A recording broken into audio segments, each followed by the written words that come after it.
সুপ্রিয় দর্শক, আসসালামু আলাইকুম। আমন্ত্রণ জানাচ্ছি দি কনভারসেশনে। আপনাদের সঙ্গে আছি আমি তালহা আহমেদ। আজকে আমরা মালয়েশিয়ার পলিটিক্স নিয়ে আলোচনা করব, বিশেষ করে আনোয়ার ইব্রাহিম, যিনি এক সময় ডেপুটি প্রাইম মিনিস্টার ছিলেন এবং তারপর তার রাজনৈতিক পতনের এক পর্যায়ে গিয়ে সে প্রিজনে অনেক বছর কাটালো এবং সর্বশেষ এখন সে প্রাইম মিনিস্টার হিসেবে মালয়েশিয়ার 10th prime minister I believe হিসেবে জয়েন করেছে। So Anwar Ibrahim, prisoner to prime minister of Malaysia.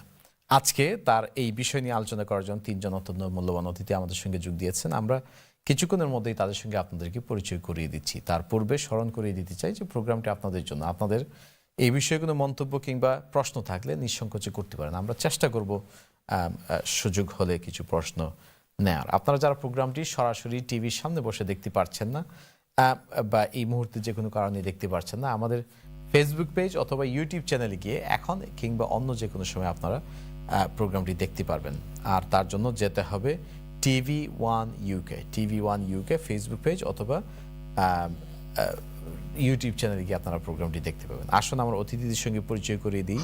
প্রথমেই পরিচয় করে দিচ্ছি, we are joined by Mohammad Tahir Ali, PKR Forum UK Chair. PKR Forum is the UK wing of People's Justice Party. Tahir Ali, welcome to our show. Thank you. We are also joined by author and a distinguished Muslim leader, Dr. Muhammad Abdul Bari. Dr. Abdul Bari, আপনাকে আমাদের প্রোগ্রামে স্বাগতম। Jazakumullah khair. Many thanks. And we're also joined by Saif Ahmed, an NGO Consultant, and again a well-known personality within the UK Muslim community. Saif Ahmed, আপনাকে আমাদের প্রোগ্রামে স্বাগতম। Thank you. Assalamu alaikum. Tahir Ali, may I begin with you, please? The story of Anwar Ibrahim is probably one of the most extraordinary political story of our time. How did it make you feel when he eventually was sworn in as Prime Minister? Well, I think the anticipation contributed to the feeling that I had on Thursday. So it was like, as you know, the election was on Saturday of the 19th. Yes. And after that, the results came in that it was a hung parliament on Sunday. And we were anticipating the horse trading that was going to happen, and most probably all the vested interests were going to join forces to block Anwar yet again. So we were quite, to say the least, cautious.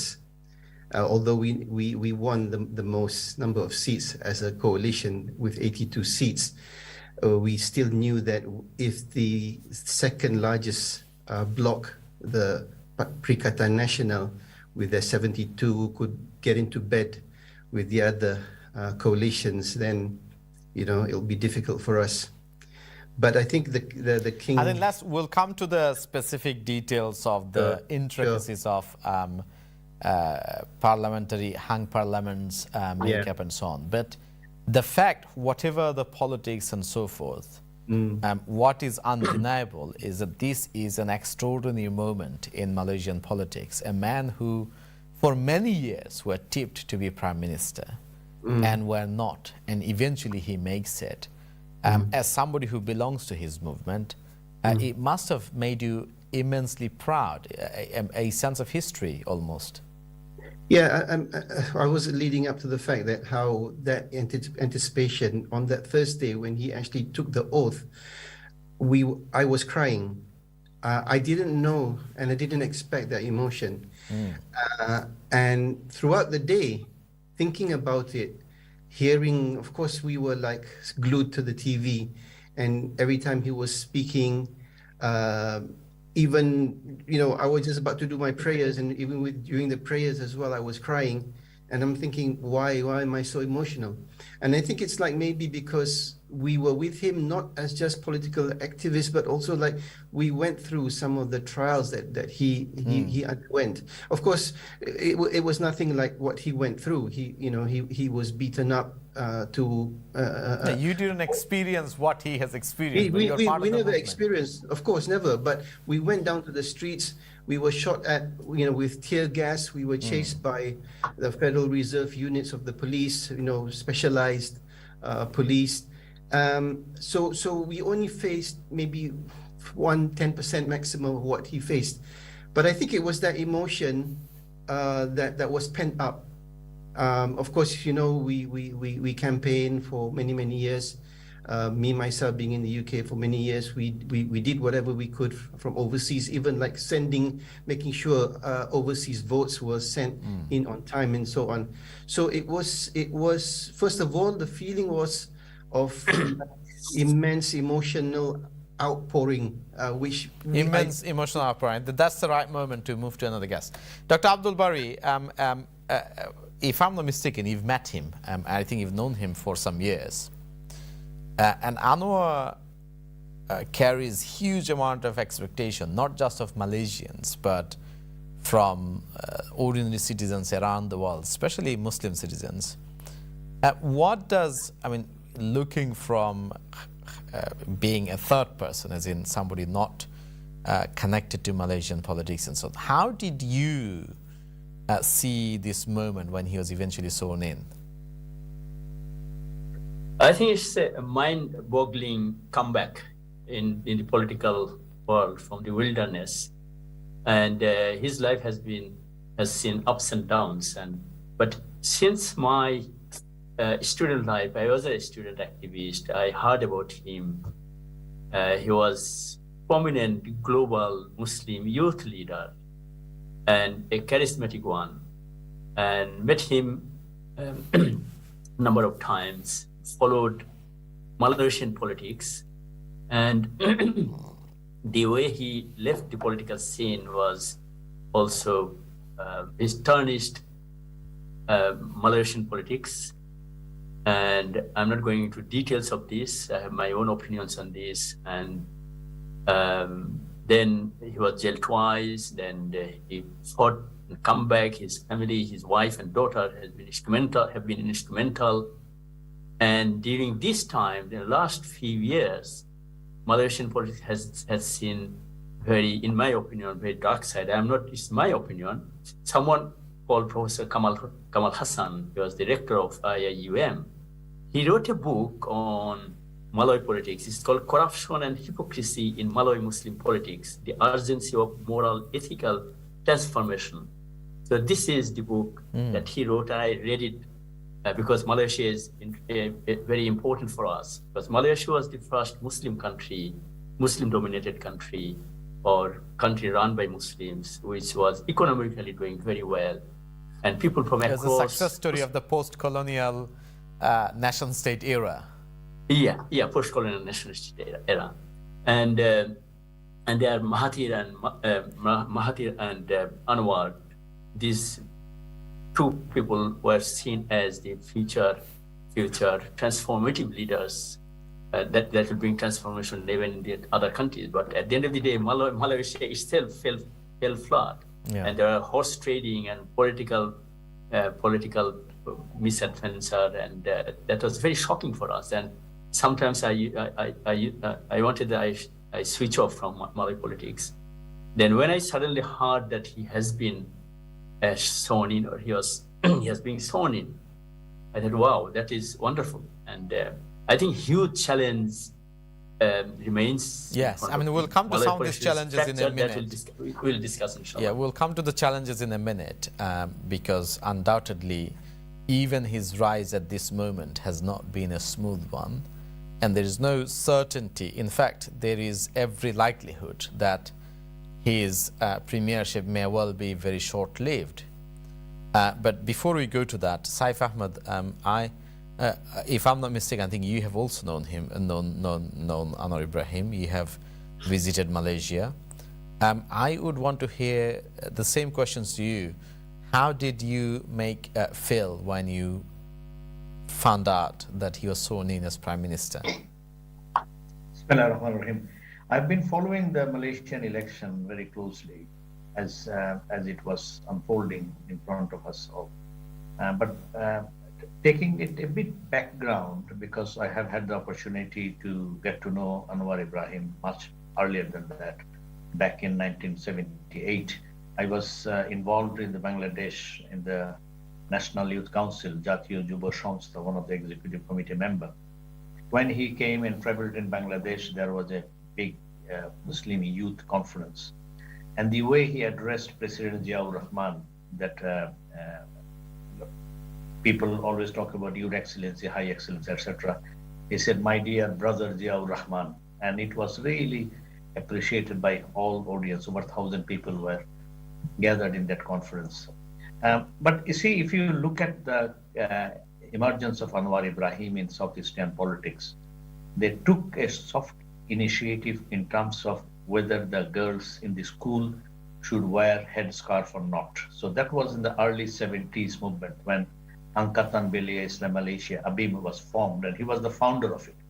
And his close associates, with whom I have had the opportunity to work for a long time, for the last 25 years, Dato Seri Muhammad Iqbal.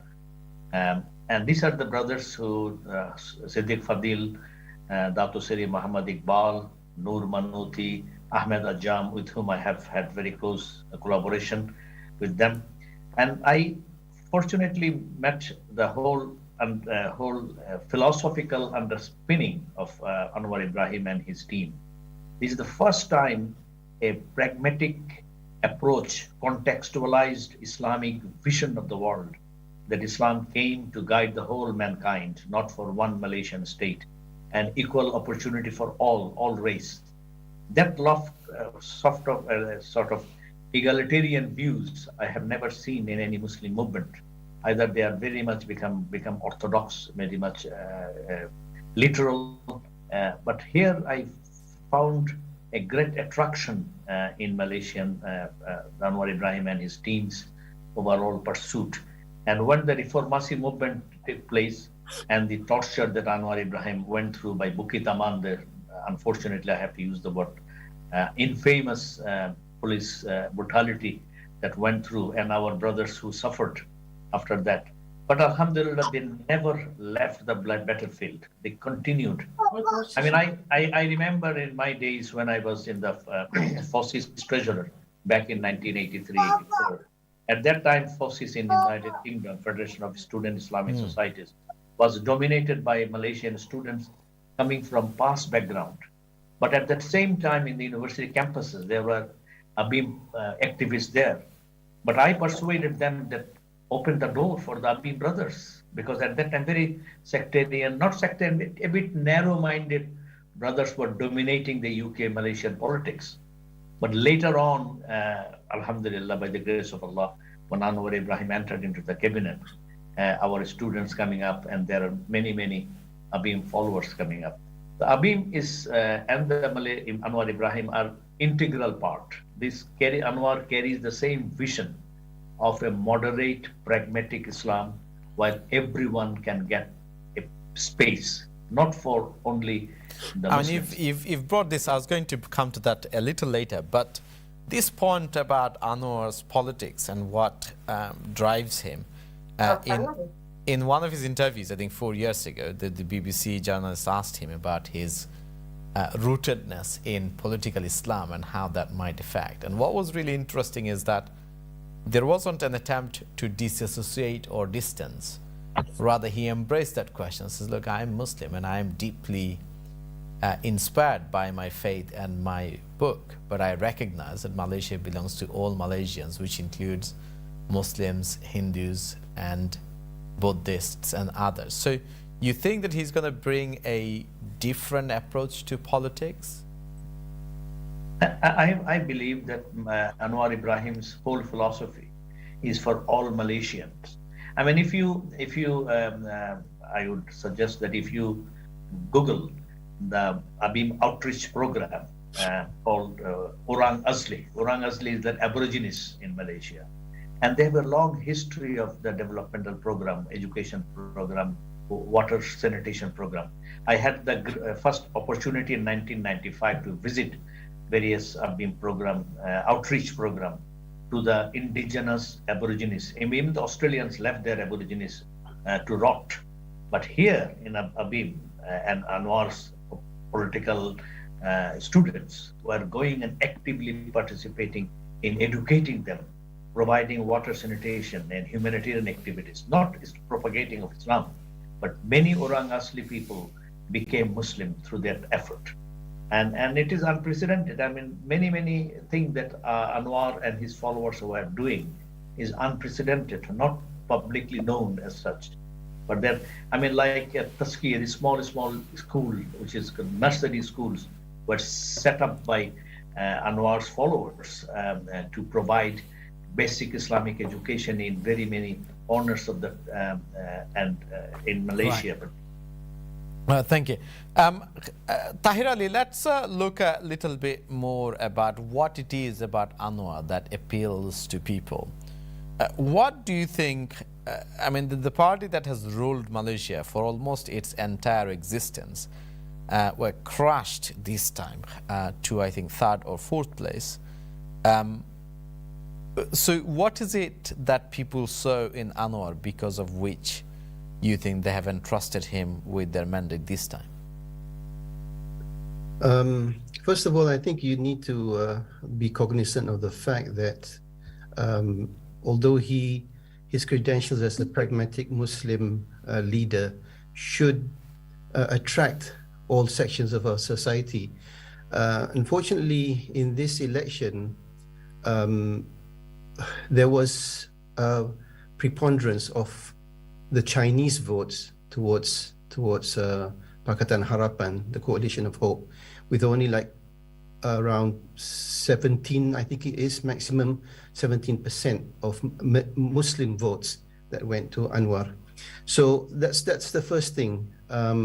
Why is that? Actually, what the Saif said about being that pragmatic Muslim can be considered now as a liability amongst the Muslim voters. So we had 90%, 95% Chinese votes. Because the Chinese are looking at Anwar for exactly the same credentials that we think should be appealing to people. He is, true to his faith, yes, but he's also a true democrat. He is inclusive. He will, push for good governance, for justice.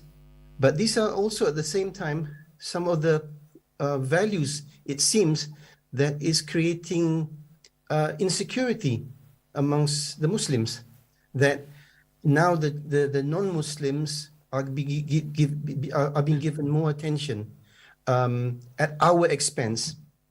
And this fear, this uncertainty it's what's being capitalized on by Perikatan Nasional. So it's a bit of a dichotomy. What is happening in Malaysia right now? But there is this polarization really amongst the voters, and it's fair to say, isn't it, that in recent elections, the ethnic identity, especially Islam versus others or Muslim versus others, that has been whipped up much more prominently than in the past. Yes, it has. Yes, we saw it straight after the first time that we won in 2018. Yeah, and which led partly to our downfall. There was this demonization of the Chinese party, the Democratic Action Party, that these are the ones that are really in control, although they were a minority in terms of the lawmakers. And all these issues about Anwar being an agent of Israel, issues of even the LGBT, we were trying to approach this problem in an innovative and a creative way. So we engaged in dialogue with the LGBT community, but the Islamic Party used this against us. They were saying that we are actually very friendly towards them. We are too accommodative. So this is now has reached its crescendo during this election. I think for about 2 weeks, this was the main thrust of our opponents, that we can't be trusted, that the Malays, Muslims can't be trusted. We can't be trusted with our Islam. In fact, if you look at it, there's something else the undercurrent is that for the past 40 years, the leader of the Islamic Party, who's been seeding this takfir since the 1980s, he's now sort of toned it down and mellowed it a little bit. But now, whereas we are the target compared to in the 80s when AMNO, the ruler, was the target of the takfir, now we are the targets because we are the liberal, we are the progressive, the open Muslims. We are not being called kafirs, we're being called, weak of faith. We are not true to the faith. We are very, lax in our practices and so on. So that's what's Right. very concerning at the moment. Thank you. Dr. Bari, one of the things that is evident is that Anwar's appeal around the world in many respects is to the Muslim world, certainly, is being a politician who is deeply rooted in Islamic activism. To many in the West, he is quite popular because he is seen as one of those leaders who is capable of championing liberal democratic principles. And yet, in Malaysia, among the majority Malays, it seems that he is seen very much as not quite close to his religion. I mean, that is quite a challenging position to be in, isn't it? It is challenging because overall, the global Muslims anywhere in the world are generally politically naive, politically not that literate, political education is weak, political culture has not developed, and probably Malaysia is not that exceptional. It was far ahead in the 80s and 90s. We thought that it was far ahead, but the fracture that has come after 1999 or this period has weakened Malaysia, its identity. As Brother Tahir, the Takfiri group, Takfiri not directly calling you kafir, but consider you less Muslim or weaker Muslim compared to them, holier than thou attitude that is available in most Muslim countries. And any progressive thinking rooted to Islamic then are seen cynically by many. So is the Malay Muslim culture that the book I read it, and I more or less in principle agree that it's not only Malay Muslim culture, Muslim political culture in many majority and most majority and in fact Muslim minority situation more or less similar. We can see even in these countries, civic engagement is frowned upon, and because people think that we lose our religion. In the Malaysian situation, they are the majority. Even the Dr. Mahathir himself mentioned in his second term as Prime Minister that Malay Muslims are lazy, and he said that. And one is laziness is one thing, politically not astute is another thing. So for Anwar to succeed, he has to address all these things, the deeper things as well as long-term things, as well as immediately he has to survive. Thank you. সুপ্রিয় দর্শক, আপনারা দেখছেন দি conversation. আজকে আমরা মালয়েশিয়ার রাজনীতি নিয়ে আলোচনা করছি। Anwar Ibrahim, prisoner to prime minister of Malaysia. আমরা এতক্ষণ বেশ কিছু দিক নিয়ে আলোচনা করেছি। সবচেয়ে প্রথম যে বিষয়টি আমরা আলোচনা করেছি যে আনোয়ার ইব্রাহিম একসময় many years ago in the 90s was seen as the heir apparent, the prime minister in waiting. তারপর আমরা দেখলাম যে extraordinarily সে deputy prime minister থেকে he became a prisoner and for a long time he served in prison. সর্বশেষ যখন তার party খুব ভালো করলো তখনই কিন্তু একটা সম্ভাবনার দ্বার আসার পরেও আবার দেখা গেল যে তার কোয়ালিশনের পার্টনাররাই বিভিন্ন কারণে যে কোনো কারণেই হোক তাকে সাপোর্ট না করে they turned Malaysian politics into an uncertain business. But finally গত সপ্তাহে আনোয়ার ইব্রাহিম প্রধানমন্ত্রীর শপথ নেয় এবং এটা অনেকের জন্য, অনেকে না সবার কাছে এটা একটা এক্সট্রাঅর্ডিনারি একটা অ্যাচিভমেন্ট। অ্যান্ড অনেকের জন্য তার সঙ্গে যারা মুভমেন্টে ছিল, তাকে যারা অনেক বছর থেকে জেনেছে, তাদের কাছে it became quite an emotional moment. আমরা বিরতির পর একটি ছোট্ট বিরতি নিব। বিরতির পর আমরা আলোচনা করব তার যে চ্যালেঞ্জ সামনে আছে এবং আসলে তার প্রিমিয়ারশিপ কতটুকু লং লাস্টিং হওয়ার সম্ভাবনা আছে এবং গ্লোবাল পলিটিক্সে তার প্রধানমন্ত্রী হওয়াটা কোনো তাৎপর্য বহন করে কিনা, করলে সেটা কি। ততক্ষণ পর্যন্ত আমাদের সঙ্গেই থাকুন।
সুপ্রিয় দর্শক, আসসালামু আলাইকুম। বিরতির পর আবার আপনাদেরকে দি কনভারসেশনে স্বাগতম। আপনাদের সঙ্গে আছি আমি তালহা Ahmed.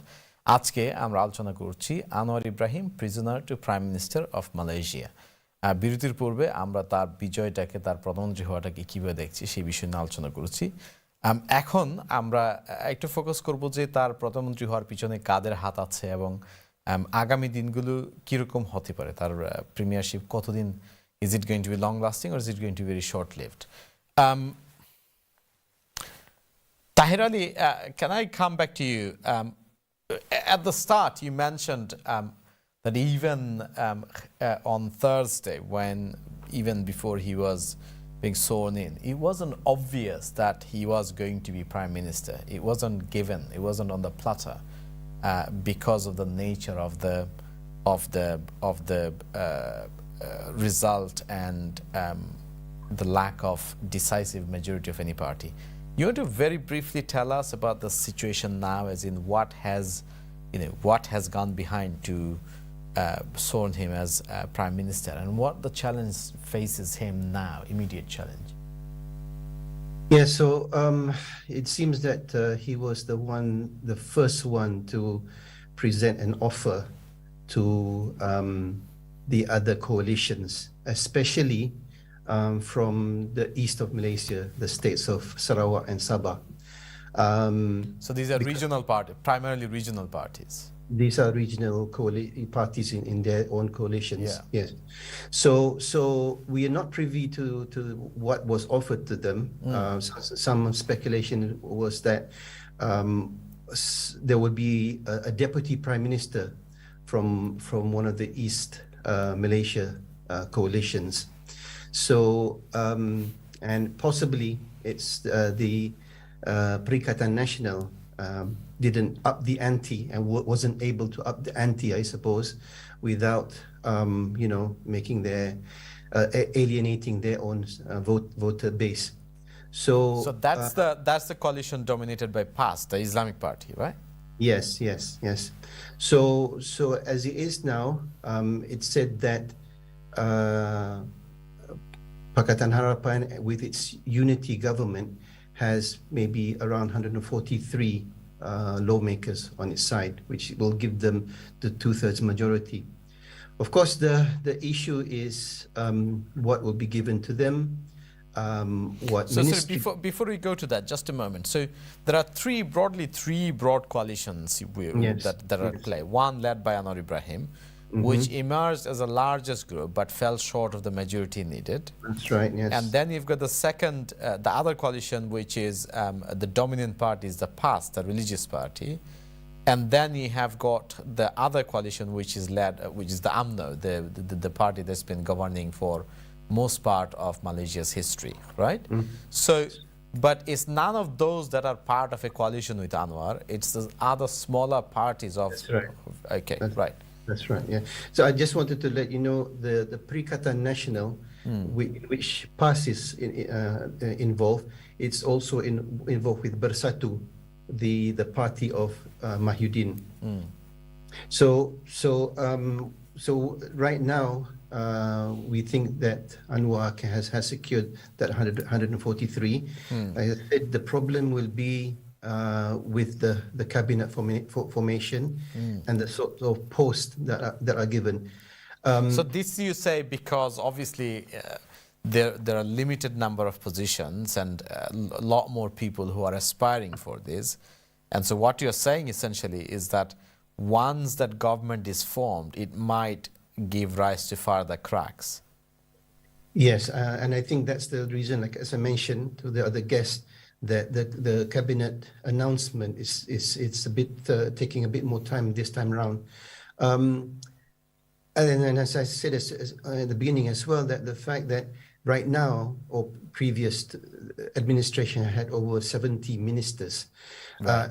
On top of that, for instance, even Hadi Awang, the past leader, wasn't up to scratch to be a minister or deputy minister. So they gave him a special position as an envoy to the Middle East. Right. He never went to the Middle East. There was no, reports of him actually achieving anything. So it seemed it was a blatant appeasement appointment. So from that 70, Anwar has said, definitely, we are not going to have such a bloated cabinet. As I said, apart from the cabinet, there will be like positions in government-linked companies. Again, this was a means of binding the coalition members in the previous administration. So this is going to be, and for instance, even with Barrister National, in which UMNO is the lead party. There have been talk of even Zahid Hamidi being made as one of the deputy prime ministers, which would be very, very, I think, anathema to many of our members. That a person who has over 40. Saif Ahmed, আপনার কাছে আসছি. So what we see is that actually, while it's unprecedented and certainly a historic moment, the politics in Malaysia has become much, much more complex. And if we throw in that mix, what is undeniable is that Mahathir Mohamad played the most important role in raising Malaysia into a major financial power hub. And yet we see that Mahathir Mohamad loses his seat, his own seat, and failed to secure enough vote to protect his deposit. So what does that, looking from the outside, what does that tell you about Malaysia's politics and how it has changed?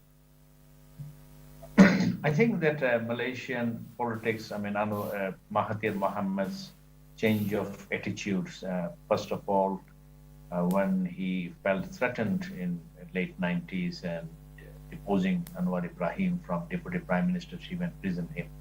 From that onward, it remained unsettled, Malaysian politics, and you have seen the various crack within the UMNO and others. The interesting thing is what our brother from Malaysia explained, that Anwar promoted inclusiveness over the last 20-25 years. No wonder why Sabah and Sarawak, both the Malaysian states, which are the two states in Malaysia which are Muslim minority, Muslims are not the majority, if I am correct, and both of them and Anwar tried to bring them into the equation. That was a very pragmatic move. But in terms of the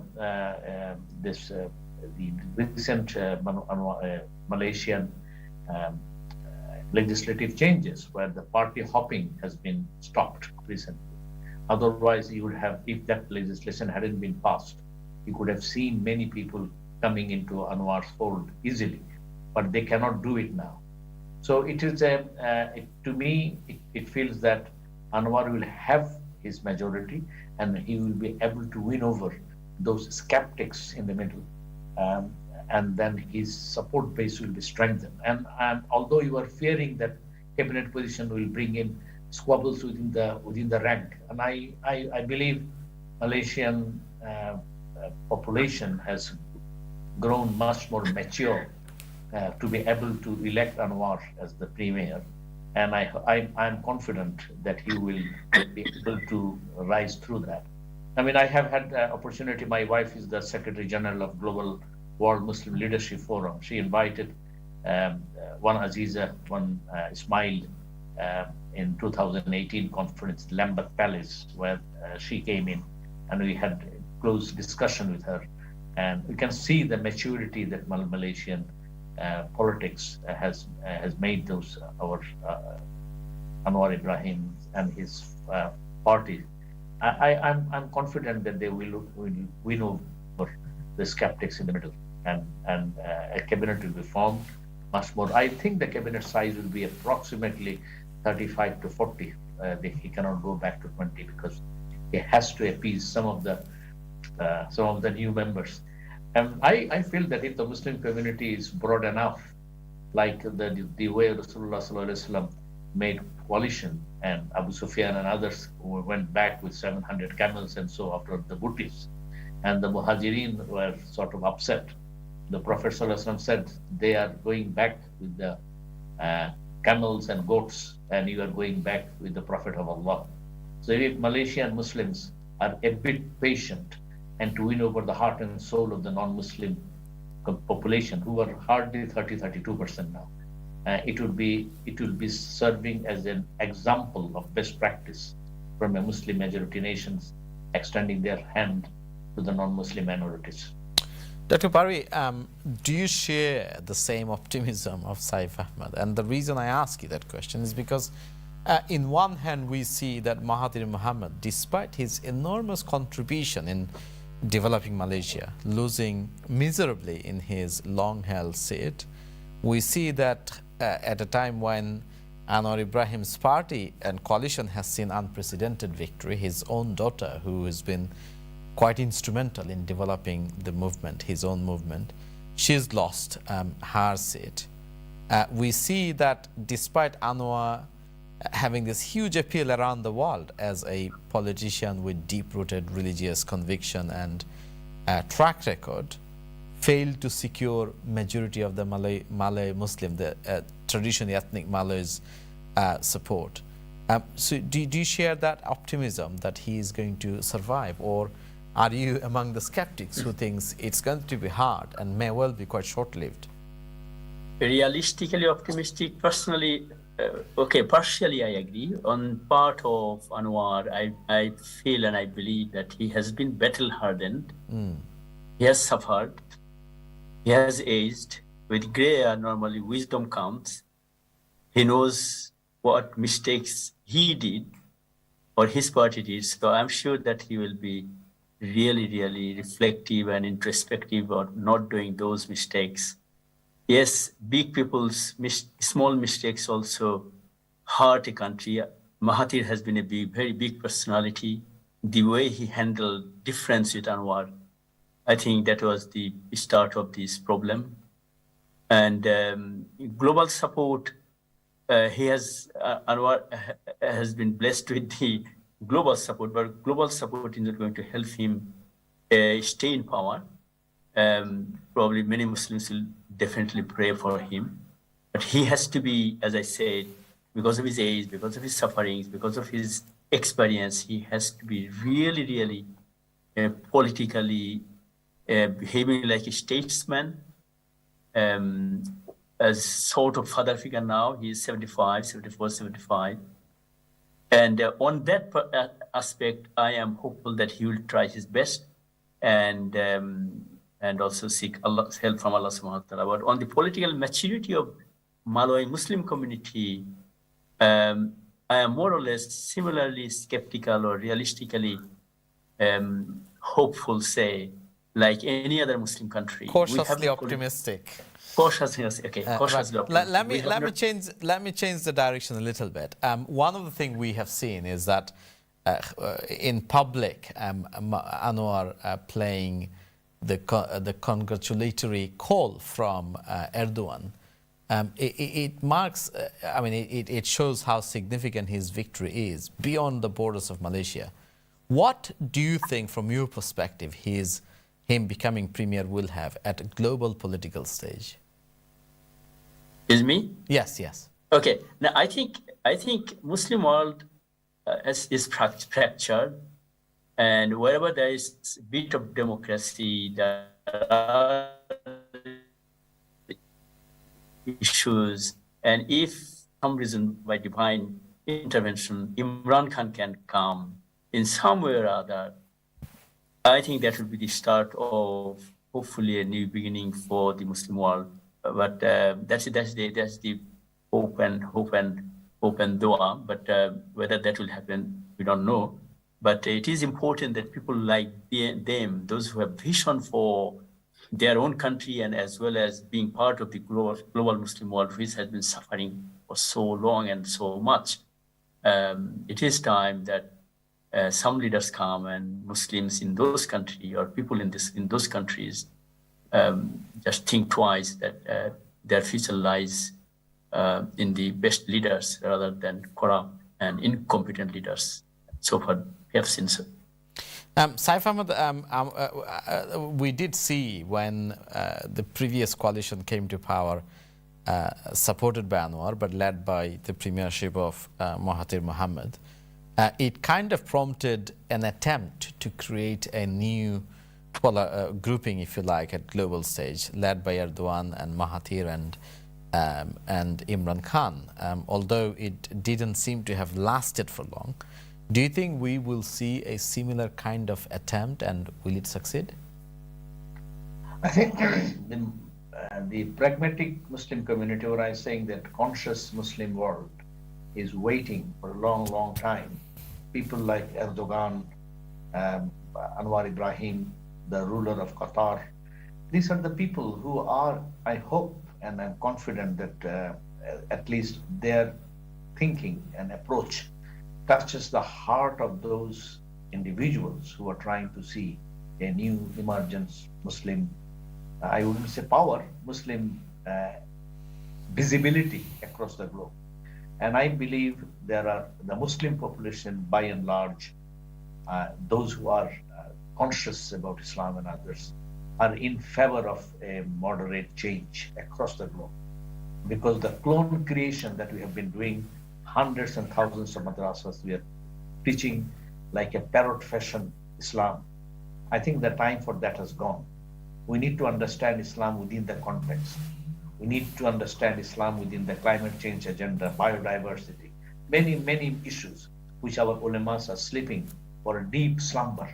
So we need people like Erdogan and Anwar Ibrahim, if Allah give them long, long life, to wake this deeply sleeping Muslim nation. They are deep slumber. I mean, if you look at Surah An-Naba, Surah An-Naziyah, continuously Allah reminding us, as if a knock after knock, as Sayyid Qutb put forward, that it is like a knock from God Almighty. The wake up, see, look around the reality.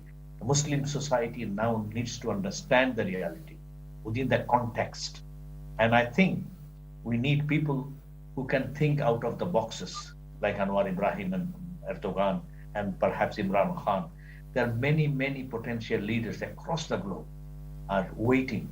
And I know Brother Bari is always cautious about anything. People like me are a bit optimistic. Any sign of changes would wake us up. I feel like becoming another 20 years on activist when we used to sort of scream, La Sharqiyya, La Garbiya, Islamiyya, Islamiyya. Right. And Brother Bari at that time inspiring us, and that slogan.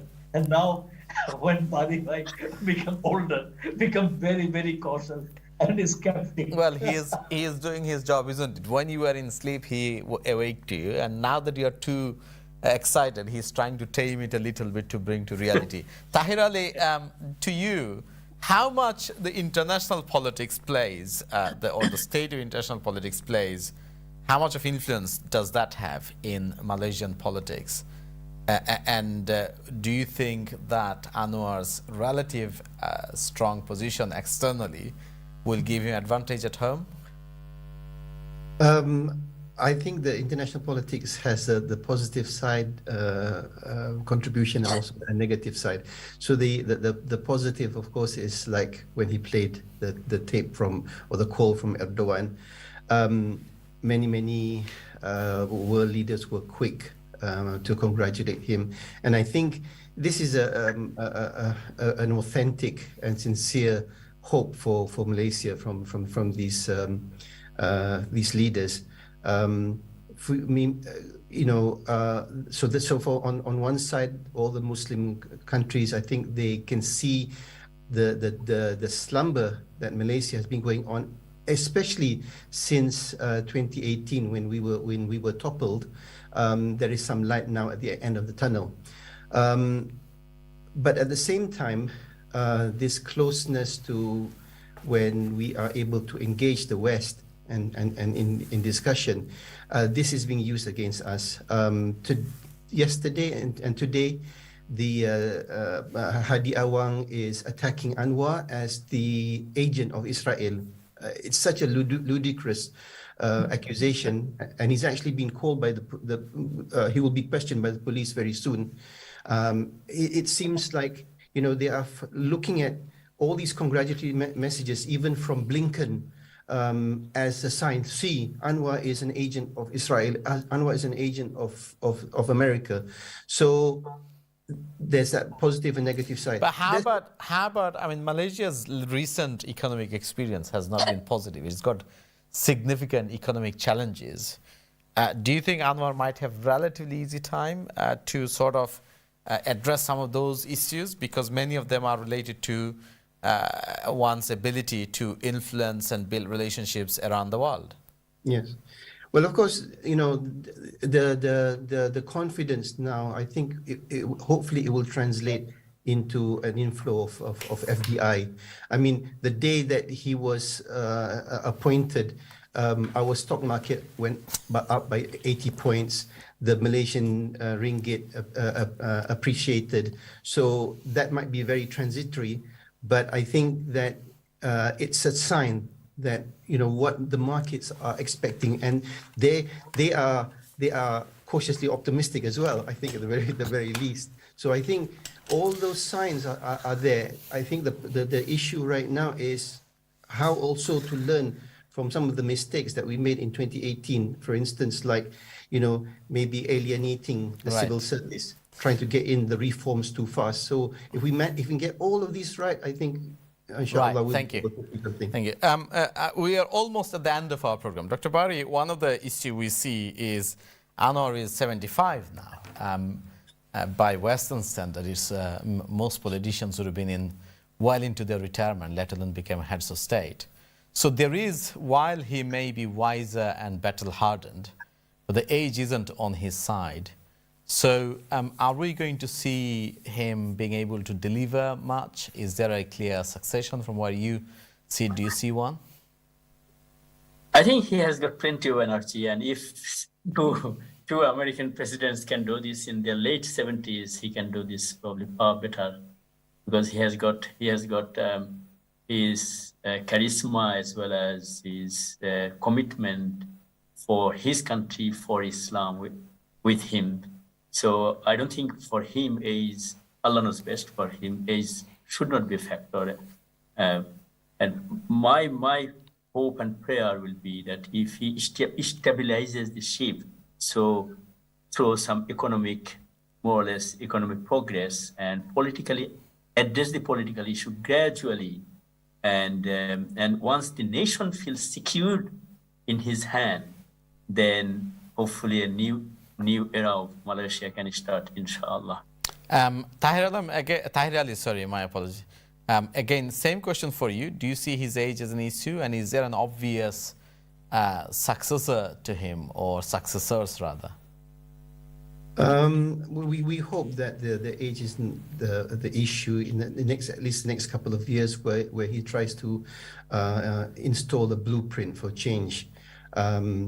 There are a raft of new leaders. I mean, one of the leaders that contributed to this, you know, keeping the ship steady for the last 6 months is Rafizi Ramli, the deputy head of the party.